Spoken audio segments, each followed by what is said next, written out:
Hello everyone, my name is Horace, and in this video we're going to be going through LeetCode number 33, Search in Rotated Sorted Array. For this problem, we're given an integer array called nums, which is sorted in ascending order with distinct values.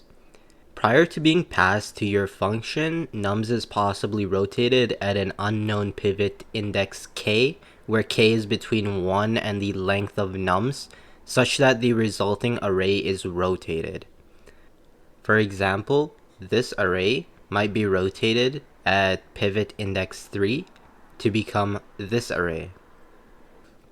Given the array nums after the possible rotation and an integer target, we want to return the index of target if it is in nums, or -1 if it's not in nums. And we also have to write an algorithm that has a worst case runtime of O of log n. We can go ahead and look at an example to get a conceptual understanding of the algorithm. Take for example this array nums. The array is pivoted at index 3, so you can see that it increases until index 3 and then it increases again at the start of the nums array. The target in this case is 0 that we are looking for. Now, a brute force solution to this problem might be just to search the array linearly. So we can always look through each of the indices starting at the first one. If 4 is equal to the target, so no, and we continue until we reach the target index, and then we return that. But obviously, the problem is asking us to come up with a solution in big O of log n worst case.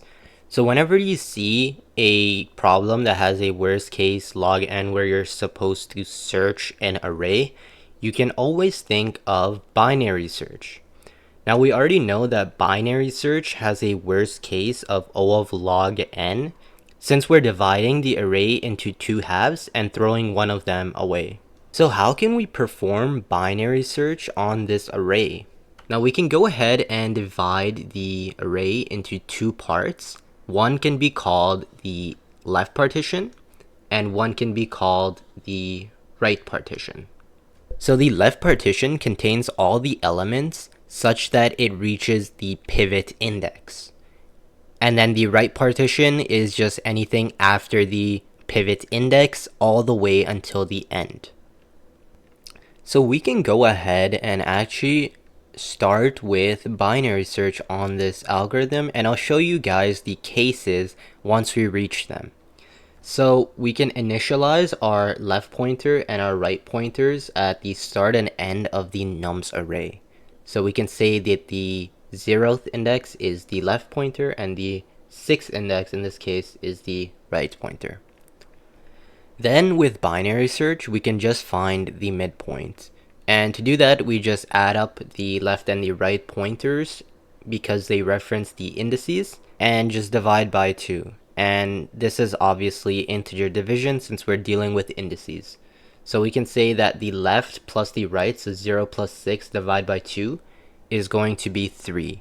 So that the midpoint pointer is going to be at index 3. So similar to binary search, we can go ahead and check to see if the midpoint element is equal to the target. And in this case, it's not.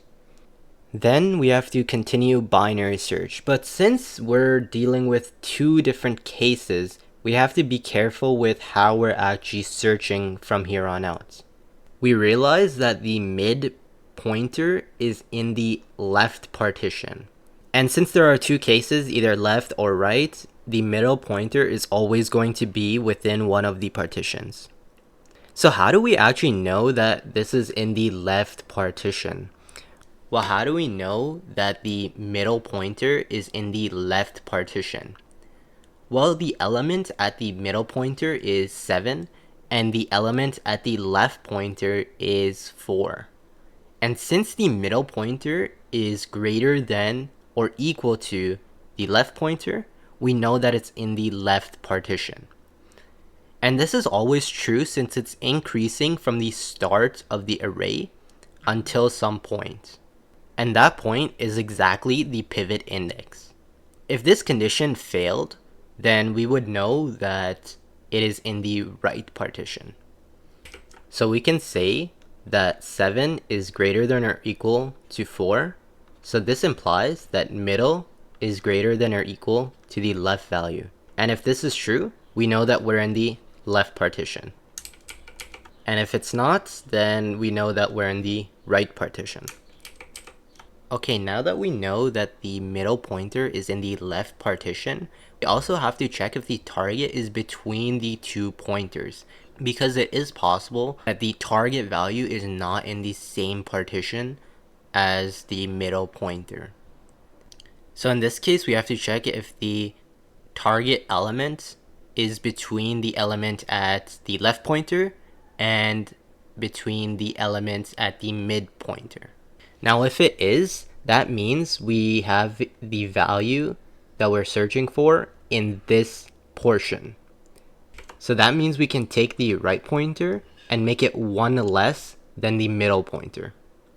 If that condition fails, we know that the value that we're searching for is going to be in the right partition if it exists in the nums array. Now we can update the left pointer to be one more than the middle pointer. And then if we run binary search on the right partition again, we can update the middle pointer to be at the 5th index. Then we see that the right partition is already sorted. So we're going to be checking the left portion. Since the element at the left pointer is less than or equal to the element at the middle pointer. So we can divide this and throw away the right section. And then finally, we'll get that the midpoint is this value, and then we return 4 as the index. And this return is just going to be the middle value. And since this algorithm is using binary search, this is going to have a worst case runtime of big O of log n as required. And we're also going to have a space complexity of big O of 1. So with that being said, we can go ahead on LeetCode and write the solution. Okay, we're on LeetCode and we can start writing the code. First, we can go ahead and initialize the left and the right pointers. So we can say that the left and the right pointers are equal to 0 and the end of the nums array. Then we can go ahead and perform binary search. So we can say while L is less than or equal to R. And then we can go ahead and calculate the midpoint. So mid is going to be left plus right, integer division by 2.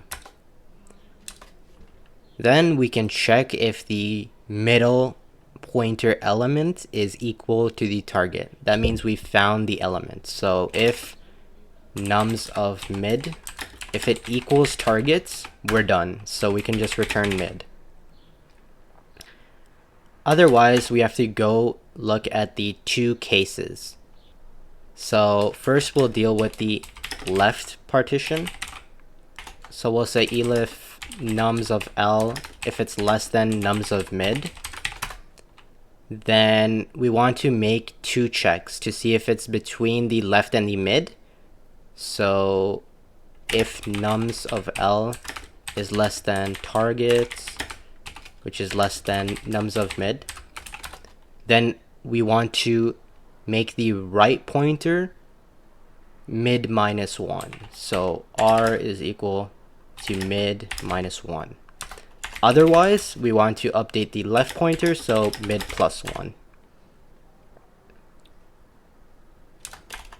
And then the other case is that we're in the right partition.